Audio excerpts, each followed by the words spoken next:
পথৰ পৰিণত হৈছে, আপুনি ইয়াৰ বিষয়ে কি ক'ব?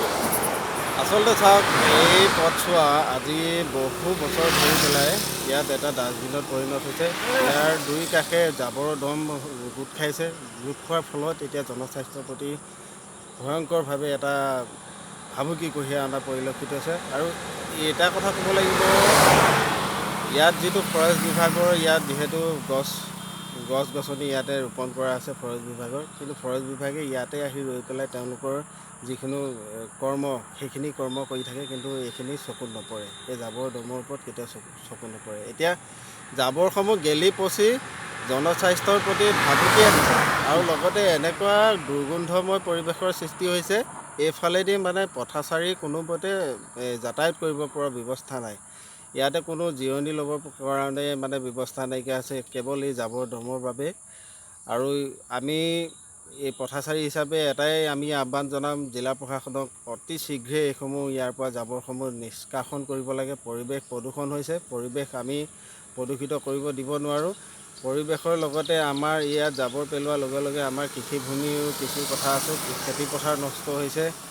ইয়াৰ পৰা যিখিনি দুৰ্গন্ধ ওলাইছে, দুৰ্গন্ধৰ ফলত মানুহৰ লগতে জীৱ-জন্তুৰ দুৰ্যোগ ভুগিবলগীয়া হৈছে। আৰু এই ক্ষেত্ৰত জিলা প্ৰশাসন সম্পূৰ্ণৰূপে নিমাত হৈ থকা পৰিলক্ষিত হৈছে। আৰু তেওঁলোকক আমি পথাচাৰী হিচাপে পুনৰবাৰ আমি আহ্বান জনাইছোঁ, এই জাবৰসমূহ যদি ইয়াৰ পৰা যদি জাবৰৰ দমসমূহ যদি আঁতৰাই নিনিয়ে, তেতিয়াহ'লে মহাত্মা গান্ধীৰ সেই স্বচ্ছ ভাৰত অভিযান মোদী চৰকাৰৰ কিন্তু সফল হৈছে বুলি আমি ক'ব নোৱাৰোঁ। দেখা গৈছে যে ওচৰতে এটা চাৰ্কল অফিচ আছে, চাৰ্কল অফিচত থকা স্বত্তেও যে ইয়াতে ডাষ্টবিন হৈছে, ইয়াৰ ওপৰত আপুনি কি ক'ব? আচলতে চাওক, একেবাৰে নাতি দূৰত প্ৰায় 500 মিটাৰো নহয়, 300 মিটাৰমানৰ ওচৰতে গোগামুখ ৰাজহ চক্ৰ অৱস্থিত। গোগামুখ ৰাজহ চক্ৰ বিষয়া ডাঙৰীয়া এইফালেদি সদায় অহা যোৱা কৰি থাকে, তেওঁলোকৰ কৰ্মচাৰীসকলো অহা যোৱা কৰি থাকে। তাৰ উপৰিও আমাৰ গোগামুখ আৰক্ষী থানাৰ বিষয়াসকলো আহি অহা যোৱা কৰি থাকে সদায়। কিন্তু এই পেলনীয়া যিখিনি জাবৰসমূহ গোগামুখ চহৰৰ পৰা যিখিনি ব্যৱসায়ী আহে, ব্যৱসায়ীখিনিয়ে ইয়াতে আহি পেলাই জাবৰখিনি সদায় ৰাতি ইয়াত পেলাই থৈ যোৱাৰ ফলত এটা পাহাৰ সদৃশ হৈ জাবৰ দম সৃষ্টি হৈছে।